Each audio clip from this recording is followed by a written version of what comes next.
Hi everyone, welcome to headphone.ph YouTube channel. Today we have the Meze 99 Classics wooden headphones up for review. Let's jump right into it.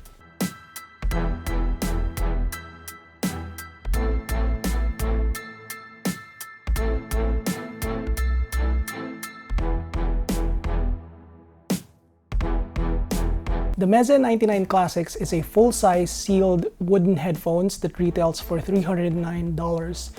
There's a couple of variants of this headphone. This one is the walnut gold variant. There is a walnut silver and a limited edition maple silver, which is slightly expensive at $329.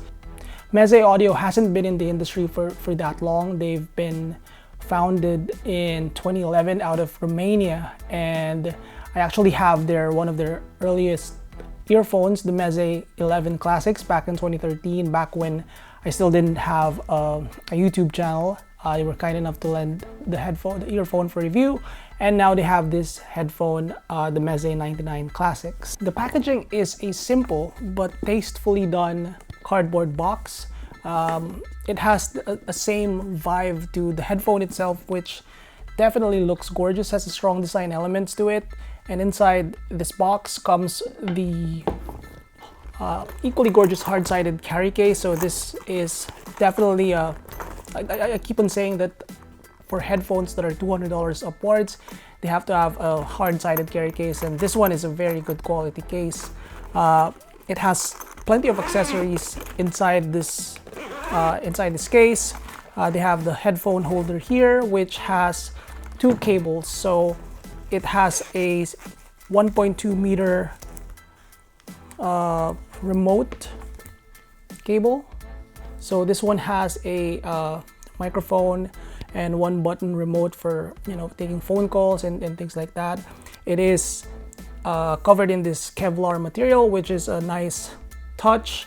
The cable is very good quality. It's not too thick, but the quality overall is very good. There is a longer cable. I believe this is a 3 feet cable. It doesn't have any remote, but I assume this is more for home use with no remote, and a additional 1/4 inch adapter for amplification, for plugging it with amplifiers. And finally, it has a airline adapter for for flying and things like that. As for the headphone itself, it's a very gorgeous looking headphone in an exotic way. So as I mentioned, it has very strong design elements. Definitely can be divisive, like not everyone likes this type of look. I personally like subtle looking headphones that tend to be classy in an understated way. However, this type of look is, to me, still quite attractive. So I'm quite fond of wooden headphones. I've had the Audio-Technica 8H ESW9. I've tried some of the higher end Audio-Technica wooden headphones and find them gorgeous. And I find this, I feel the same with this headphone.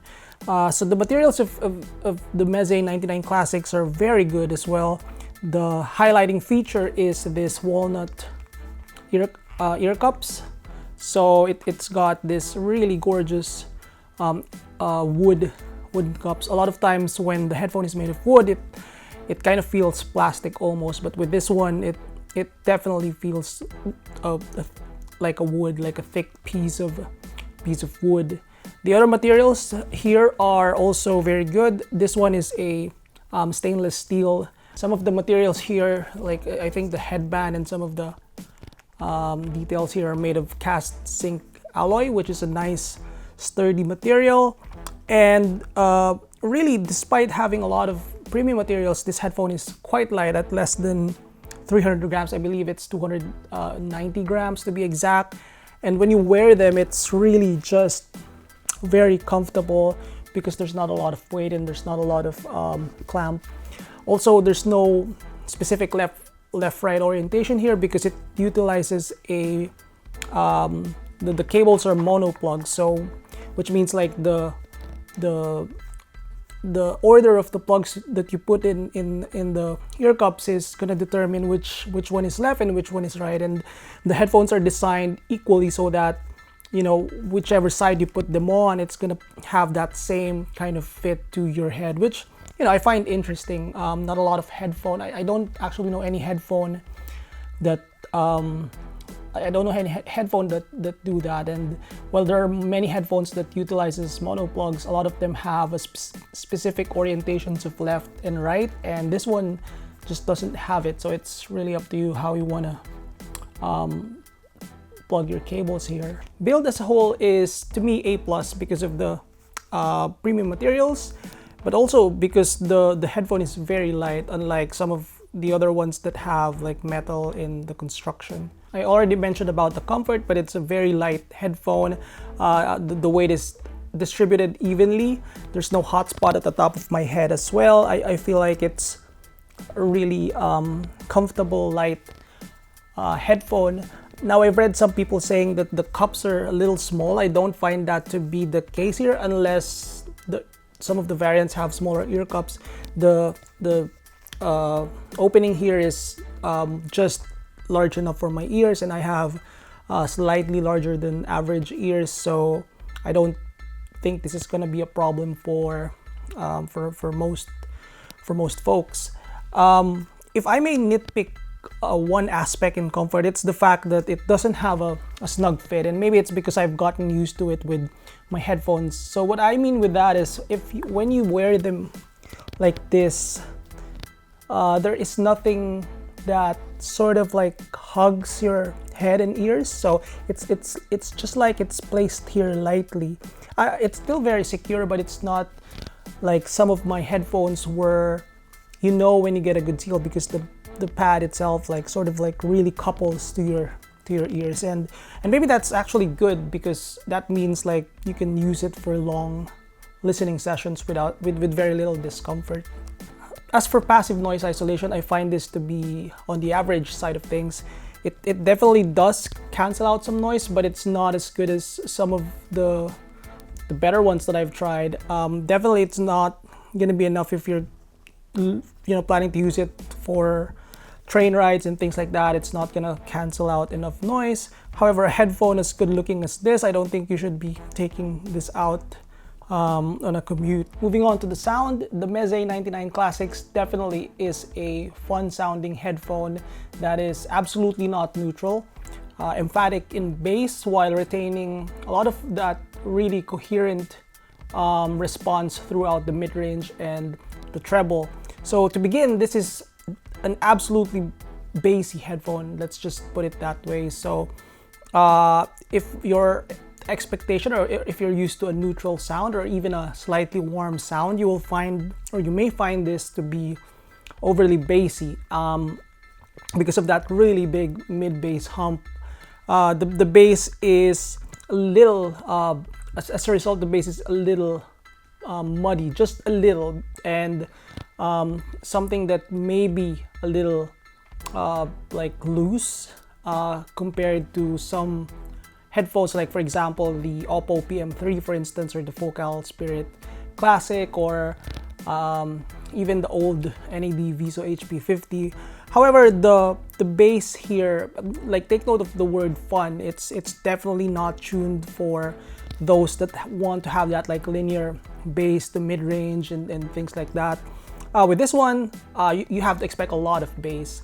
But the good thing with this is that the mid-range and the treble are both clean sounding. So a lot of times when you hear a headphone that have a lot of bass, you sort of expect that the transition to mid-range is not going to be very clean. It has that like veiled kind of sound, similar to the AudioQuest Night Owl, or some of the, I guess, some of the Bluetooth headphones where the vocals are, it's like you covered your mouth with a cloth, and that's how things sound, where it's way under the bass. With this one, it's you hear the bass as overpowering. However, the mid-range frequency is still very clean sounding, very clear sounding. So, and the treble is plenty snappy. So the upper mid-range going to the lower treble is, it's not like, a lot of times it's recessed with this type of headphone, but with this Meze Classics 99, it's actually not the case. It's very clean sounding. I would say it's slightly recessed because of the overpowering bass, but the clarity as a whole is still very good. It's plenty snappy. It's got that nice nice fast attack, good transient response, and to me, once you get past that like overpowering bass, then you can see that the rest of the spectrum is actually very good. The sound is very coherent, and as a whole, like I quite enjoy listening to this headphone. You also get the good like musicality that is specific to wooden headphones, where it's like some people call it like a tube kind of sound, and you know, while I don't think that's entirely true with this headphone, it's got that like euphonic type of signature that, you know, when you listen to a variety of music, you'll just really enjoy listening to it because of the smooth response. Now, as a bassy headphone, I find always that it's like if you have tracks that are bassy, it's just gonna exacerbate the bassiness. So I listen to Daft Punk a lot, and a lot of their like tracks are quite bassy. So, you know, with this headphone, I find that the bass becomes way too excessive for my liking. So, like for example, the Get Lucky track is the beginning part has, well, most parts of the track have that like mid bass like frequency persisting throughout the song, the track.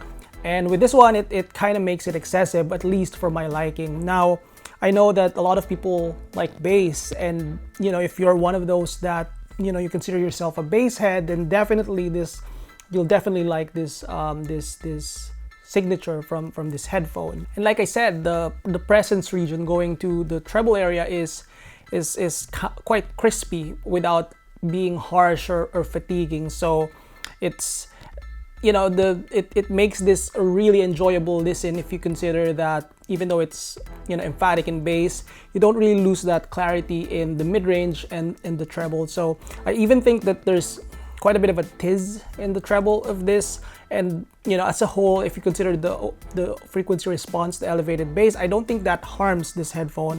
Soundstage is, I would say, typical closed. I think at times it sounds like a decent closed headphone with a decent like width. However, again, if you're listening to a lot of bassy tracks, the bass veil sort of like overlays the music and makes the sound, the overall staging a little constricted. However, you know, it's a closed headphone, so I don't think you should be expecting it to sound like an open headphone. But to me, I feel like the stage for a closed headphone is quite decent. Imaging is pretty okay for a closed headphone, especially if you consider this to be, you know, quite bassy. I feel like it's able to like separate or layer the instruments just fine. There is some congestion that is really caused by the overpowering bass, but really I thought as a whole this is a clean sounding headphone despite the emphatic bass in the mid bass area.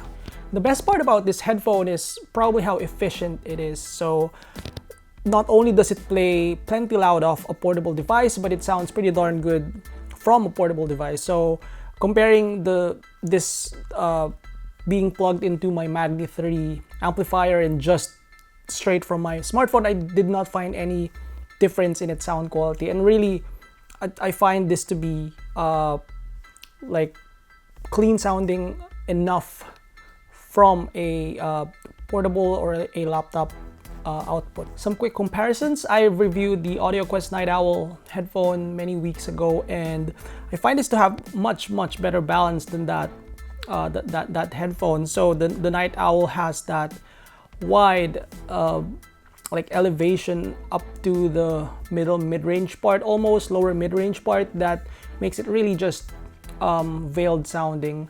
It's like listening, it's like has that like tunnel listening vibe to it. Now if you EQ that headphone, that becomes I think a better headphone because it's got a better treble and a